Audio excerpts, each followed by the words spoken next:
When you hear the name Mogadishu, what's the first thing that comes to mind? Well, for centuries, it's been known by a much more poetic name, the Pearl of the Indian Ocean. Now that name, it hints at a beauty, a value, and a deep history that we're going to explore together. But let's be honest, beyond the headlines and what we think we know, what do we really understand about this ancient city? Today, we're going to dive deep into the story of Mogadishu, focusing on its incredible resilience and revival.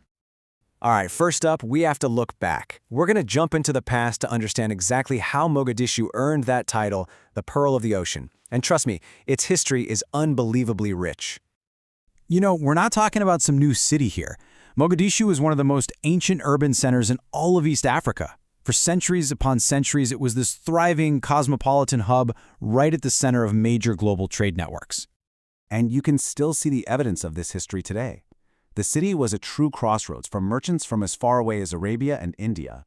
If you were to walk through ancient districts like Samarwayne and Shingani, the various stones tell stories of this vibrant multicultural past. It's written right into the architecture. So how does that ancient foundation translate to life in the city today? Well, out of that deep history, a modern, resilient, and incredibly vibrant city is just pulsing with life.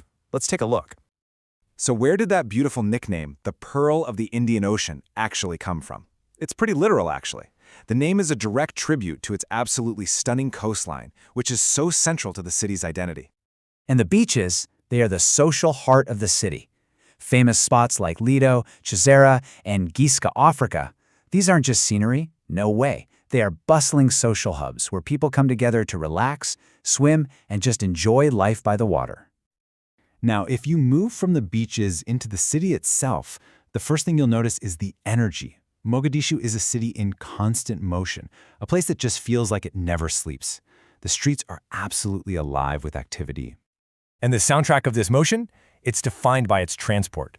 You've got the iconic Bajaj, those three-wheeled auto rickshaws, skillfully weaving through traffic. You've got motorcycles offering quick trips, and then there are the buses, the arteries connecting all the city's diverse neighborhoods. Of course, you can't talk about daily life without talking about the food. The cuisine is a huge part of the culture. We're talking delicious staples like Somali pasta or basto, flavorful rice with sauce known as baris io sugo. And for breakfast, you've got kanjiro. It's a kind of sourdough pancake, often served with liver.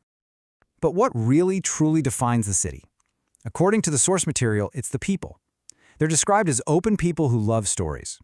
Just think about that for a second.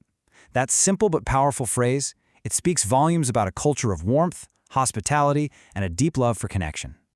And another sign of this vibrant community spirit is the absolute love for sports. Football is king here, and seeing historic places like Stadium Mogadishu coming back to life, filled with young people playing again, that's a powerful symbol of revival and hope. Of course, this story of revival isn't simple. It's not a fairy tale. The city is navigating a path that involves both incredible visible progress and some very real persistent challenges. And it's really this duality that defines modern Mogadishu. On one side, you see so much progress. New buildings are shooting up, new businesses are opening their doors, roads are finally being repaired. But on the other side, the challenges are still there. Security is a constant concern, unemployment is a major issue, and inflation really impacts daily life. But let's look closer at that progress side. The construction boom is something you can see everywhere. It's a tangible sign of investment and confidence, often fueled by the Somali diaspora who are returning to rebuild. This is cementing the city's role as the commercial heart of Somalia, with massive, energetic hubs like the famous Bakarha market at its center. Another vital sign of progress is in education. I mean, this is huge. Mogadishu has become a major university town, attracting students from all over the country. Institutions like Simad University, the revived Somali National University, and Plasma University, they're building the foundation for the country's next generation of leaders. So, when you put all these pieces together, the deep history, the vibrant daily life, the progress, and the challenges, what does the future look like? Well, the prevailing feeling is one of powerful optimism. And this might be the most important takeaway of all. Despite every single difficulty, the spirit of the city's people is defined by hope. There is this powerful collective belief in what Mogadishu can and will become. And that belief is captured perfectly by this quote from our source material. It lays out a clear and ambitious vision. If peace and investment continue to increase, Mogadishu can become one of the most developed cities in East Africa.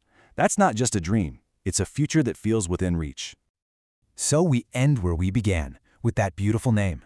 The story of Mogadishu today feels like the story of a pearl that's slowly being polished again, revealing its brilliance after years of hardship. The journey is far from over, but it leaves us with a really compelling question. What future truly awaits the pearl of the ocean?